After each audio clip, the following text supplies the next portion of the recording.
ఇవాళ 18వ లోక్సభ తొలి సమావేశం జరగనుంది. ఉదయం 11 గంటలకు లోక్సభ ప్రారంభం కానుంది. జూలై 3 వరకు పార్లమెంటు సమావేశాలు కొనసాగుతాయి. కొత్త సభ్యుల ప్రమాణ స్వీకారం, స్పీకర్ ఎన్నిక, రాష్ట్రపతి ప్రసంగం, రాష్ట్రపతి ప్రసంగానికి ధన్యవాద తీర్మానంపై చర్చ, సమాధానాలతో సమావేశాలు ముగియనున్నాయి. తొలి రోజే దాదాపు 280 మంది లోక్సభ ఎంపీలుగా ప్రమాణ స్వీకారం చేయనున్నారు. ముందుగా రాష్ట్రపతి భవన్లో ప్రొటెం స్పీకర్తో ప్రమాణ స్వీకారం చేయిస్తారు రాష్ట్రపతి. ఈ నెల 26 వరకు భర్తృహరి మహతాబ్ ప్రొటెం స్పీకర్గా ఉంటారు. కొత్త సభ్యులతో ప్రొటెం స్పీకర్ భర్తృహరి అమితాబ్ ప్రమాణ స్వీకారం చేయించనున్నారు. తొలుత ప్రధాని మోదీ ప్రమాణ స్వీకారం చేస్తారు. ఆ తర్వాత సీనియారిటీ ఆధారంగా కేబినెట్ మంత్రులు ప్రమాణ స్వీకారం చేస్తారు. ప్రధాని తర్వాత రాజ్నాథ్ సింగ్, అమిత్ షా, నితిన్ గడ్కరీ, శివరాజ్ సింగ్ చౌహాన్, మనోహర్ లాల్ ప్రమాణ స్వీకారం ఉంటుంది. కేబినెట్ మంత్రుల తర్వాత స్వతంత్ర బాధ్యత కలిగిన సహాయ మంత్రులు, అనంతరం రాష్ట్రాల వారీగా ఎంపీల ప్రమాణ స్వీకారం చేస్తారు. అండమాన్ నికోబార్ తర్వాత ఆంధ్రప్రదేశ్, అరుణాచల్ ప్రదేశ్, అస్సాం, బీహార్, ఛత్తీస్గఢ్ రాష్ట్రాల ఎంపీలు ప్రమాణ స్వీకారం చేస్తారు.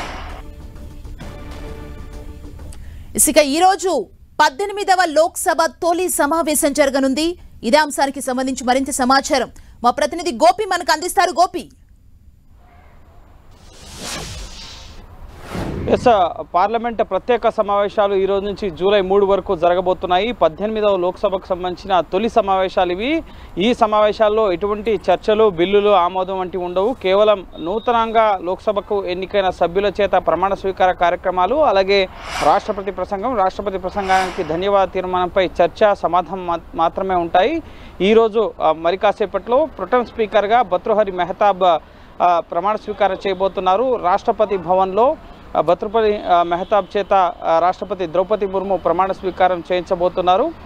అనంతరం ఈ ప్రమాణ స్వీకార కార్యక్రమం ముగిసిన తర్వాత 11 గంటలకి పార్లమెంట్ సమావేశాలు, లోక్సభ సమావేశాలు ప్రారంభమవుతాయి. ఈ సమావేశాల్లో తొలుత ప్రొటెం స్పీకర్ భర్తృహరి మెహతాబ్ ప్రధాని నరేంద్ర మోదీ చేత ప్రమాణ స్వీకారం చేయిస్తారు. ఆ తర్వాత కేంద్ర మంత్రులు, సహాయ మంత్రుల ప్రమాణ స్వీకారం అనంతరం అక్షర క్రమంలో అండమాన్ నికోబార్ దీవుల మొదలు అక్షర క్రమంలో ఉన్న రాష్ట్రాల వారీగా ఎంపీల ప్రమాణ స్వీకారం ఉంటుంది. మధ్యాహ్నం 12 గంటలకి ఆంధ్రప్రదేశ్కు సంబంధించిన ఎంపీల ప్రమాణ స్వీకార కార్యక్రమం ఈరోజు లోక్సభలో ఉండబోతోంది. ఈరోజు మొత్తం 280 మంది లోక్సభ ఎంపీల ప్రమాణ స్వీకారం ఉంటుంది. ఇక రేపు తెలంగాణకు సంబంధించిన ఎంపీల ప్రమాణ స్వీకారం రేపు ఉండబోతోంది.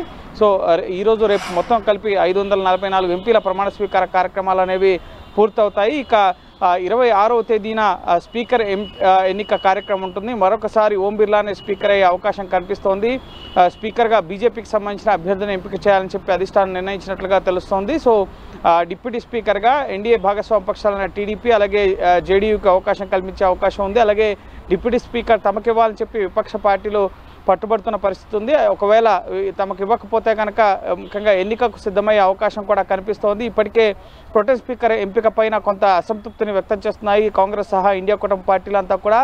ఇటు కె సురేష్ సీనియర్ ఎంపీ, 8 సార్లు ఎంపీ అయినా అతన్ని పక్కన పెట్టి, కాంగ్రెస్ ఎంపీని పక్కన పెట్టి భర్తృహరి మెహతాబ్కి అవకాశం ఇవ్వడం పట్ల ఇటు విమర్శలు చేస్తున్న పరిస్థితి. అయితే భర్తృహరి మెహతాబ్ వరుసగా 7 సార్లు ఎంపీగా ఎన్నికారు. మధ్యలో కె సురేష్ ఒక్కసారి లోక్సభ నుంచి ఓటమి పాలయ్యారు కాబట్టి ఆయనకి ఇవ్వలేదు అని చెప్పి ముఖ్యంగా తాము తీసుకున్న నిర్ణయాన్ని కేంద్ర ప్రభుత్వం సమర్థించుకుంటున్న పరిస్థితి ఉంది.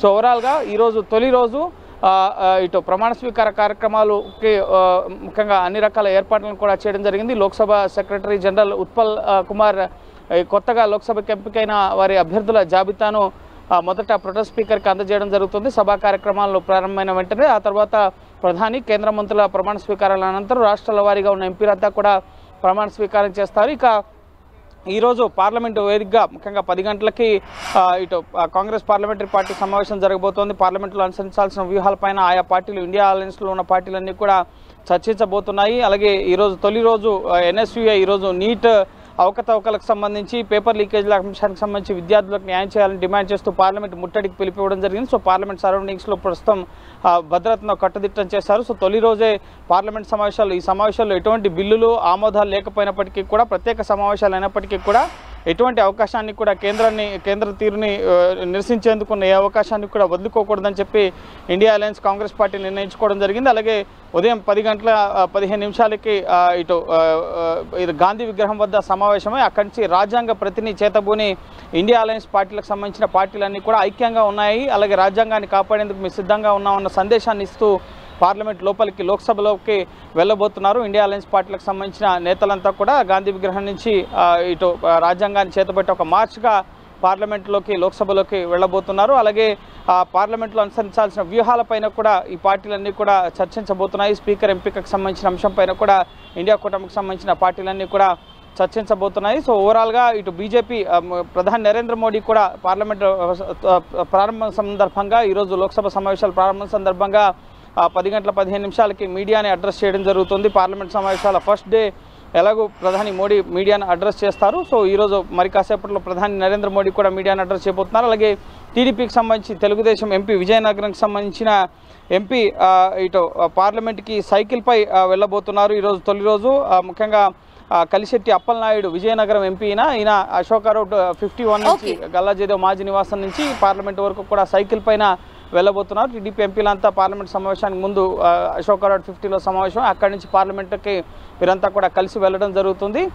సో ఈరోజు రేపు ప్రమాణ స్వీకారాలు, ఎల్లుండి స్పీకర్ ఎన్నిక, అలాగే 27వ తేదీన రాష్ట్రపతి ప్రసంగం, అనంతరం రాష్ట్రపతి ప్రసంగానికి ధన్యవాద తీర్మానంపై చర్చ జరుగుతుంది. జూలై 2న లోక్సభలో ప్రధాని మోడీ సమాధానం ఇస్తారు. రాష్ట్రపతి ప్రసంగానికి జూలై 3న రాజ్యసభలో సమాధానం ఇస్తారు. సో చూడాలి ఈ ప్రత్యేక సమావేశాలు ఎంత సజావుగా జరుగుతాయి. అలాగే ప్రతిపక్ష పార్టీలు, ఇండియా అలయన్స్ పార్టీలు తమ బలాన్ని ఈసారి పెంచుకున్నాయి కాబట్టి చాలా ఉత్కంఠభరితంగా, ఆసక్తిభరితంగా ఈ పార్లమెంట్ సమావేశాలు ఉండబోతున్నాయి. Thank you Gopi.